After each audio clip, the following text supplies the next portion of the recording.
quero falar sobre a redenção da raça humana, tá bom? Quero falar sobre a redenção da raça humana. Lucas capítulo 21, estarei lendo a partir do versículo 25. Eu vou ler até o versículo 36. Lucas capítulo 21, do versículo 25 até o 36. Quero que você preste muita atenção. Nada do que vai ser lido não é nada novo para você, você já viu, você já ouviu. Mas eu quero que você preste atenção. A partir de agora eu quero pedir para que ninguém se levante. Evitem andar no templo. Eu tenho certeza que Deus vai estar falando com você.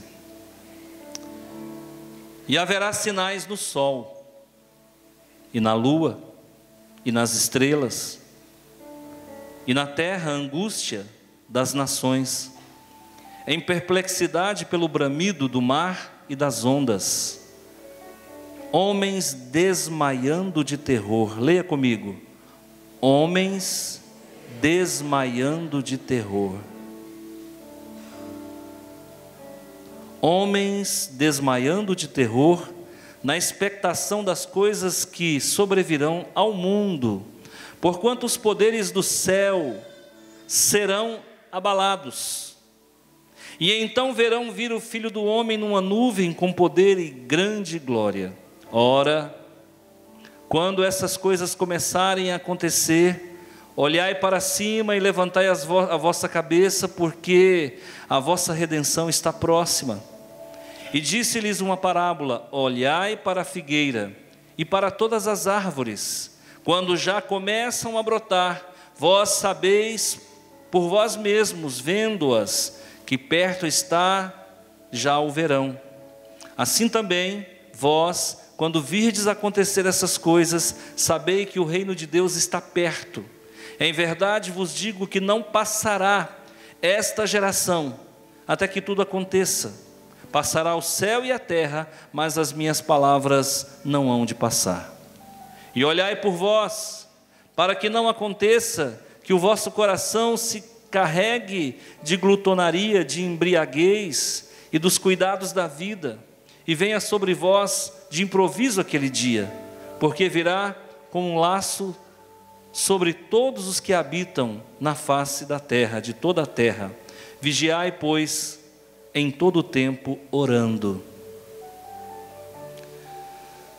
Queridos, redenção da raça humana. A palavra redenção tem um significado muito simples: salvação da raça humana. Se tem algo que Deus está preocupado, é com a salvação da raça humana. Então que fique bem patente isso. Deus está preocupado com a sua salvação. O nosso Deus é um Deus que tem boca e fala. O nosso Deus não é um Deus de pedra, de pau, de gesso, que porventura se encontre sobre um andouro. Nós não temos um Deus figurativo, decorativo. Nós temos um Deus que participa ativamente da história da humanidade. Nós não cremos numa linha cristã filosófica deísta, que prega os agnósticos que Deus criou o mundo, deu corda no planeta Terra e saiu fora. Nós não cremos nesta linha filosófica cristã. Nós cremos que o nosso Deus não está distante. O nosso Deus é Deus de perto e Deus de longe ao mesmo tempo. O nosso Deus é um Deus que está convivendo conosco para a passo. Ele andou no nosso meio. E Ele deixou o seu Espírito para se relacionar conosco. Nós não estamos órfãos, nós não estamos abandonados, à mercê das circunstâncias de um planeta vil. Muito pelo contrário.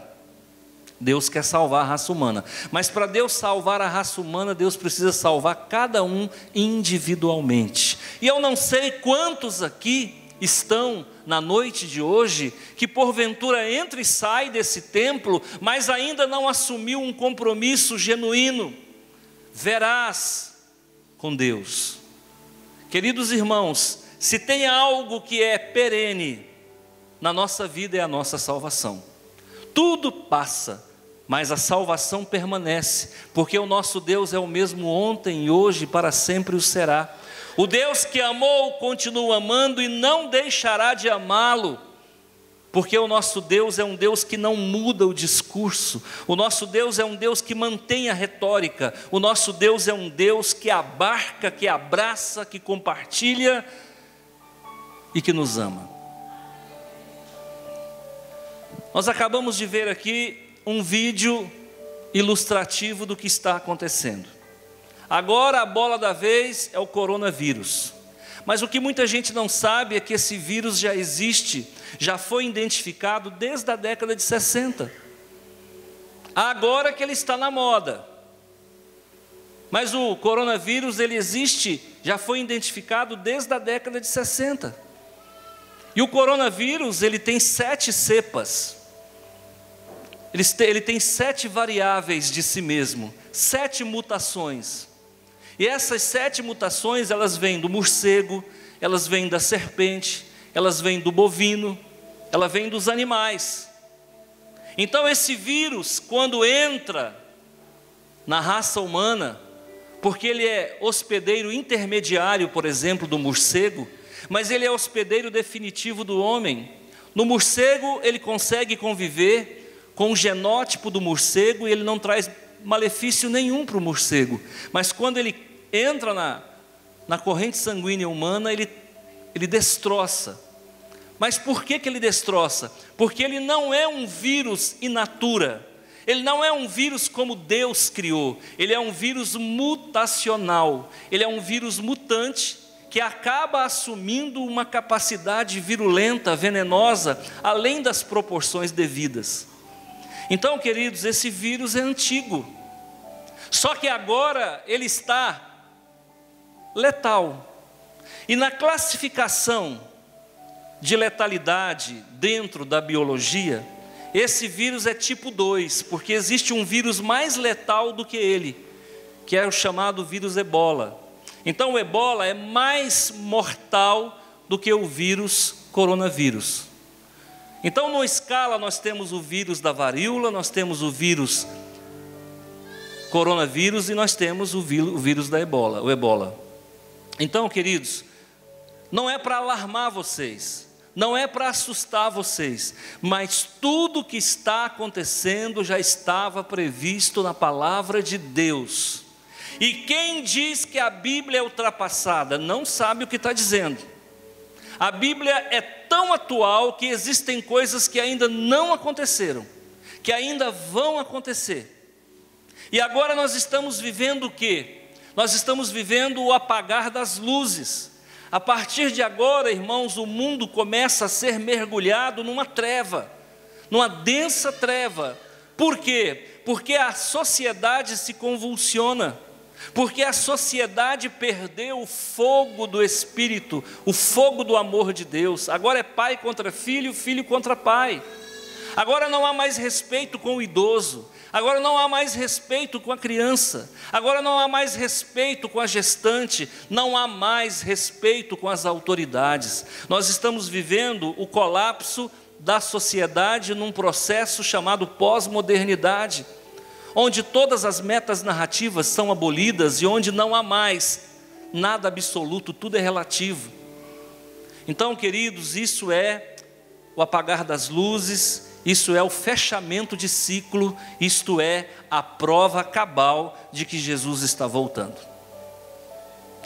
Agora, que Jesus vai voltar e a situação não vai bem, isso a Bíblia já nos fala. Agora a minha preocupação não é com a humanidade, a minha preocupação é com você, é como é que você está. Você está preparado para o que vem pela frente? Porque o cenário é caótico.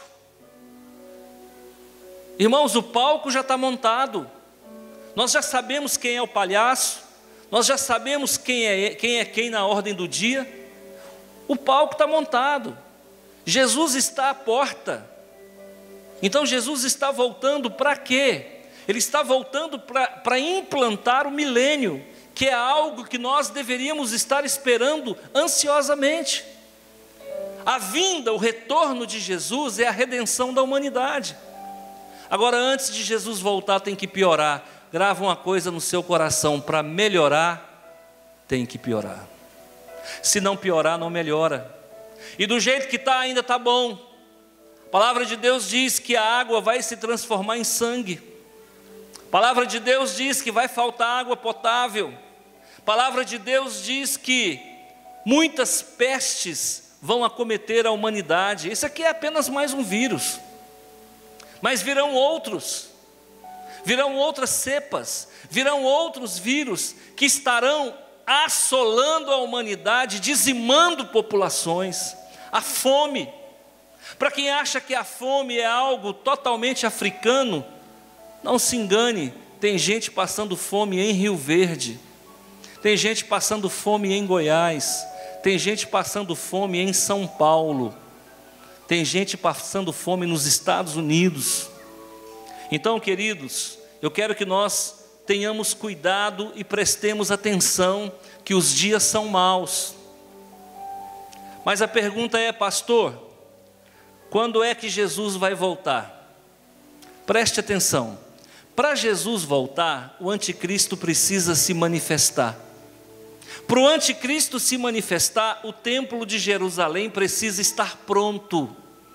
Se o templo de Jerusalém não for reconstruído, Jesus não volta, o anticristo não aparece. Por quê? Porque o anticristo quer profanar o templo de Deus. Mas o templo foi destruído.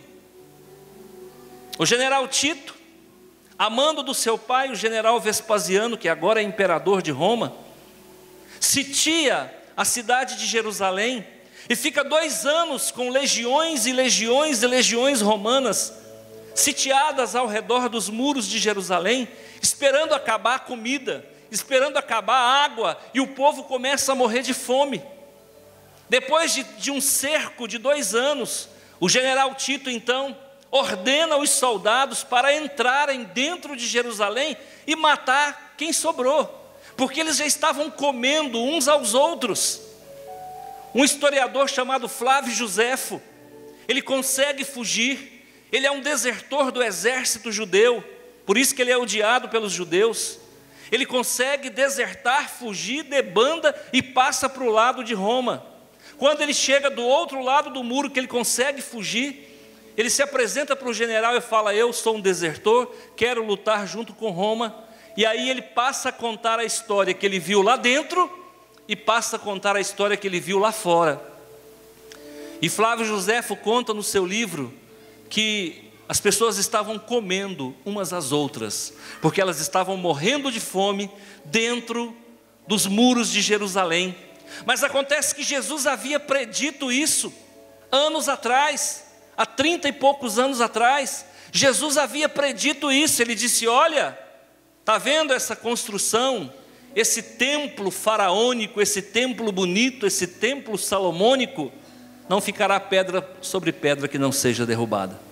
Acontece que o general Tito, que estava do lado de fora, quando foi invadir Jerusalém, ele chamou os seus soldados, as suas legiões, os seus centuriões, e disse para eles: não é para destruir o templo, é para entrar, matar todo mundo, mas não é para destruir o templo. Acontece que os soldados estavam irados, já há 2 anos no cerco de Jerusalém. Eles estavam com muita raiva. E dentro do templo de Jerusalém existia um ouro nas paredes, existia um ouro nos portais. E quando eles entraram em Jerusalém, precisava se cumprir a palavra de Deus, porque Jesus havia dito que não ficava pedra sobre pedra. Os soldados romanos então, naquela ira, eles resolvem colocar fogo dentro do templo. E quando eles colocam fogo, o ouro começa a escorrer entre as pedras, e eles começam a saquear. E aí a bagunça já estava feita, eles começaram a destruir o templo, e não ficou pedra sobre pedra para cumprir o que Jesus havia falado. O general Tito ficou muito revoltado, porque não era isso que ele tinha combinado. E aí a história parcialmente termina, porque ocorre uma diáspora. O povo judeu é expulso de Jerusalém. E a Bíblia diz que os gentios passariam a pisar na terra de Jerusalém, e é exatamente isso que está acontecendo. Hoje existem povos gentios que estão dentro de Jerusalém, porque Jesus disse que os gentios pisariam ali. Agora é o tempo dos gentios, é a dispensação da graça. Agora Deus está trabalhando com o povo gentil, comigo e com você, porque nós também temos direito à salvação. Mas não podemos fazer como os judeus que rejeitaram Jesus. Quantos aqui nessa noite ainda não recebeu Jesus como Salvador? Quantos aqui nessa noite ainda não proferiu palavras de vida eterna? Quantas pessoas estão aqui que ainda não foram redimidas pelo sangue de Jesus? Que vem na igreja, é um simpatizante do Evangelho, acha bonito a pregação, acha bonito o louvor, mas não tem a honradez e a hombridade de dizer: Senhor Jesus, eu te recebo como meu único e suficiente Salvador. A palavra de Deus diz assim, olha, que quando essas coisas começarem a acontecer, olhai para cima, levanta a cabeça, porque a sua redenção está próxima. Você que ainda não proferiu as palavras de vida eterna, olha para cima, levanta a cabeça, porque Jesus está voltando. É ruim ou é bom? É ruim ou é bom? Então diz glória a Deus. Jesus está voltando. Parece que isso é tão alienígena que a igreja já não dá mais glória a Deus. Sabe por quê? Porque a igreja parece que não aguarda mais o retorno de Jesus. E sabe de quem que é a culpa? Nossa, dos pastores, que ficamos pregando que o povo vai ficar rico. Nós, os pastores, que ficamos massageando o ego de crente. Nós, os pastores, que esquecemos da doutrina dos apóstolos. Então deixa eu dizer para você, Jesus está voltando, Jesus está voltando, Jesus está voltando, Jesus está voltando. Agora eu quero aguçar a tua fé. Posso? Sim ou não? Posso aguçar a tua fé? Quem está comigo, levanta a mão. Ok. Se alguém tiver com sono, eu repreendo o sono em nome de Jesus. Isso é peso espiritual. Está repreendido em nome de Jesus. Preste atenção. No meio de todo esse discurso escatológico, o Senhor Jesus me sai com uma história. E o Senhor Jesus, Ele é bem assim mesmo. E disse-lhe uma parábola: olhai para a figueira e para todas as árvores, quando já começam a brotar, vós sabeis por vós mesmos, vendo-as que perto está o verão, assim também vós, quando virdes acontecer essas coisas, sabei que o reino de Deus está perto. Agora preste atenção, irmãos. Existem 3 árvores que são escatológicas, que simbolizam a nação de Israel. Primeira árvore, a videira. Segunda árvore, a figueira. Terceira árvore, a oliveira. Então grava uma coisa no seu coração. Sempre que aparecer videira na Bíblia, está falando das obrigações e privilégios espirituais relacionados à nação de Israel. Toda vez que aparecer a palavra oliveira, e simboliza os privilégios nacionalistas de Israel. E toda vez que aparecer a oliveira, simboliza os privilégios religiosos da nação de Israel. Então, olha o que Jesus, olha a figura que Jesus está usando. E disse-lhes uma parábola: olhai para a figueira. Figueira representa o quê? Uma simbologia nacionalista. A figueira está relacionado com a nação de Israel. E a coisa começa a clarear. O que aconteceu em 1948? Para tirar 10. O que aconteceu em 1948? A ONU proclama a nação de Israel passa a existir com o protetorado da Inglaterra. A nação de Israel, então, ela é refeita, reconstruída, proclamada, ajuizada, fundamentada, ali em 1948. Só que você não se atenta para um detalhe. A ONU não disse que apenas constituiria a nação de Israel. A ONU diz que constituiria a nação de Israel e o Estado palestino. Eram duas nações que deveriam surgir: o Estado palestino e o Estado de Israel. Acontece que a ONU vai lá, irmãos, e proclama e estabelece somente o Estado de Israel, e os palestinos ficaram a ver navio. Preste atenção no que eu vou falar para você. Preste atenção no que eu vou falar para você. Aí sabe o que acontece? Nasce no dia 14 de maio de 1948 a nação de Israel, o Estado de Israel. Aleluia, glória a Deus, uma resolução da ONU. E cadê o Estado palestino? Por que vocês acham que os palestinos estão furiosos? Por que vocês acham que o Hamas, que é um grupo, a milícia terrorista palestina, ataca Israel com tanta força? Porque a ONU não cumpriu aquilo que havia sido prometido. Quanto tempo faz isso, pastor? 71 anos. Diga comigo, 71 anos. 2018 fez 70 anos. Agora preste atenção. Olhai para a figueira e para todas as árvores quando já começam a brotar. Está falando do que, irmãos? Está falando do sionismo, está falando do retorno dos judeus para a Palestina. Desde o final do século XIX, os judeus começaram a voltar para a Palestina. Por quê? Porque eles sabiam que a profecia bíblica ia se cumprir, que os ossos iam se juntar e que os ossos teriam vida. Então, queridos, eles começaram a voltar no final do século XIX, começo do século XX, quando chega em 1948, como uma dívida moral que o mundo tinha com Israel, por conta do Holocausto, promovido pelo fascínio do Hitler. Então, o mundo inteiro se comoveu pelos 2 milhões de judeus que morreram.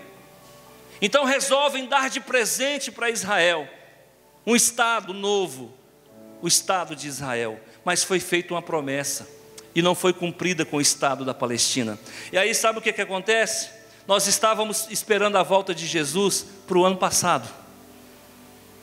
Por quê? Porque ele diz, olha, em verdade te digo, que não passará esta geração, até que tudo aconteça. E uma geração profética dura 70 anos. Então estava todo mundo esperando que Jesus voltava o ano passado. Só que tem um detalhe, irmãos, precisa entender a Bíblia. Lá no Salmo 90, versículo 10, diz o seguinte: que o homem viveria 70 anos, em havendo vigor 80.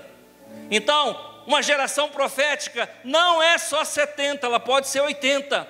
Se ela é só 80, a profecia está valendo. Até 2028 Jesus volta, porque a Bíblia é muito clara: 70 em havendo vigor 80, o que passar disso é canseiro e enfado. Então preste atenção, irmãos, a profecia não está extinta, a figueira está brotando, os judeus estão retornando para Jerusalém, a nação está florescendo, a profecia está valendo. Significa que Jesus não voltou em 2018, mas Ele pode voltar até 2028. É 70 ou 80, 70 já passou, falta 10. Agora preste atenção: em verdade vos digo que não passará esta geração, até que tudo aconteça. As crianças que nasceram em 1948, muitas delas estão vivas, com 70 anos, mas alguns vão chegar a 80.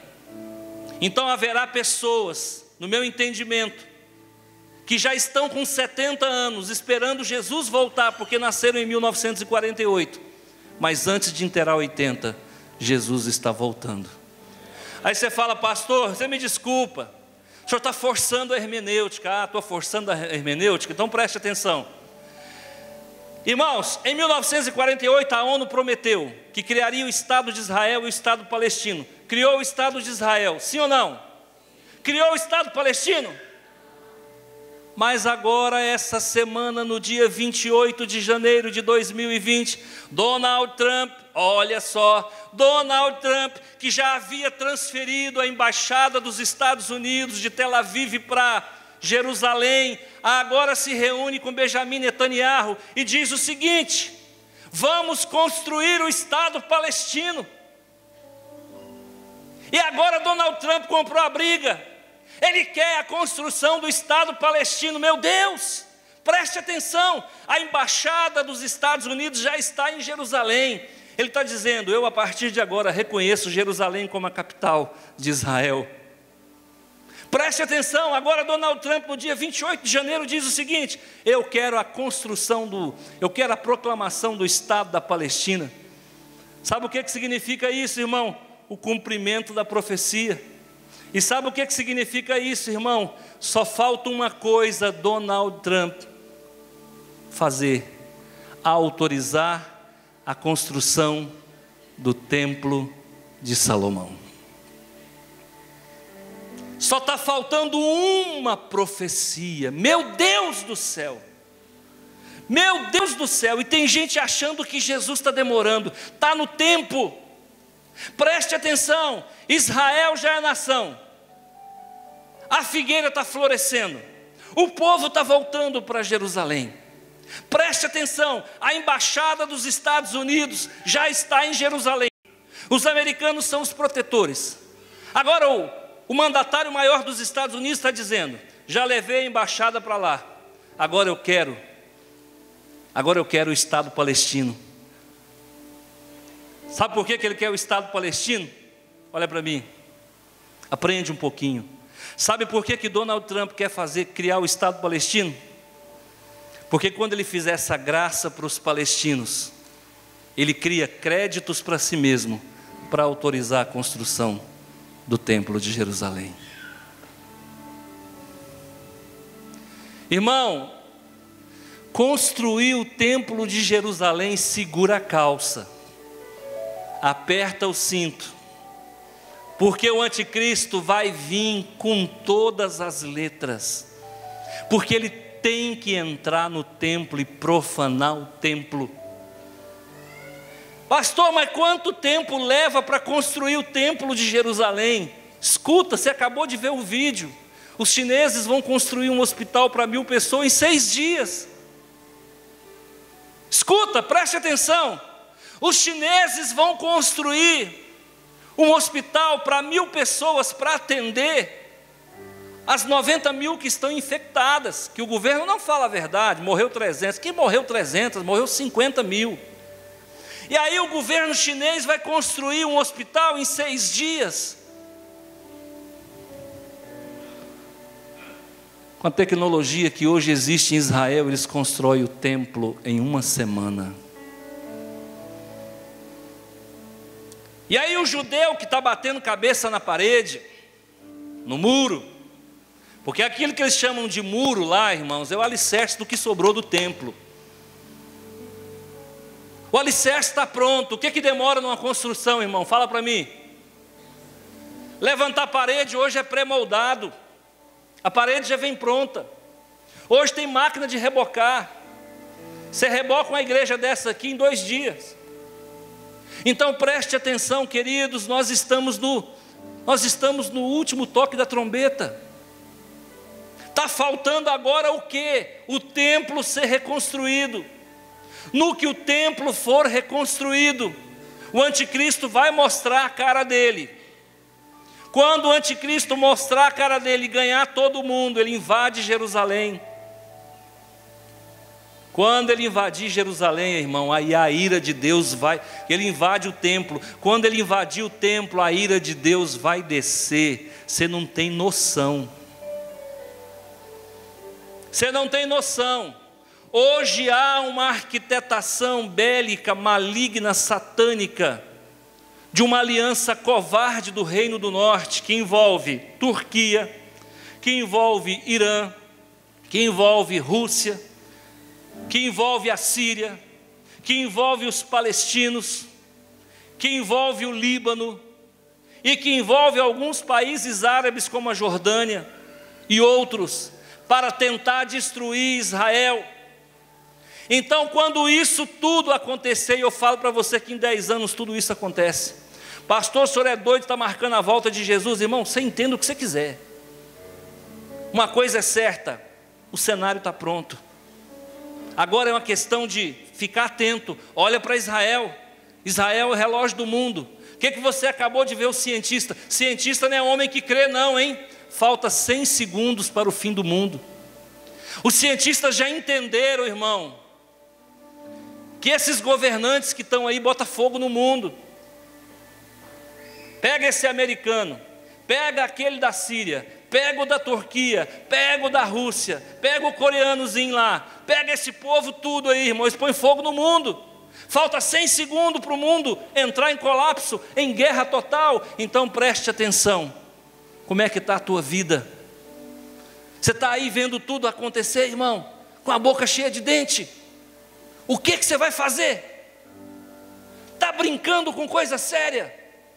Se Jesus voltar hoje, porque agora, antes do retorno visível de Jesus, tem um retorno invisível, que Ele vem até as nuvens, buscar quem? A igreja. Quem é a igreja? Levanta a mão. Quem é a igreja? Levanta a mão. E agora? E se eu te falar que é hoje? E se eu te falar que é hoje? Deixa eu falar uma coisa para você. Por favor, não é autopromoção não, mas eu estou com a minha vida de oração em dia, e a sua? Ops, estou com as contas tudo paga. Se Jesus me levar hoje, eu vou ficar devendo Saneago, Celg, que aliás pelo serviço que eles estão prestando aí, é bom deixar sem pagar mesmo. Agora deixa eu falar uma coisa para você. Em Cristo Jesus a minha lâmpada está cheia, e a sua? Tem azeite na tua lâmpada? Querido irmão, tem azeite na tua lâmpada? Pastor, eu não sei o que é isso não. Então recebe Jesus no seu coração hoje, que a tua lâmpada acende. Recebe Jesus hoje, que você ganha a salvação, o Espírito Santo, e você ganha o seu nome escrito no livro da vida. Aceita Jesus hoje, que você veste roupa branca. Aceita Jesus hoje, que o seu nome muda no céu.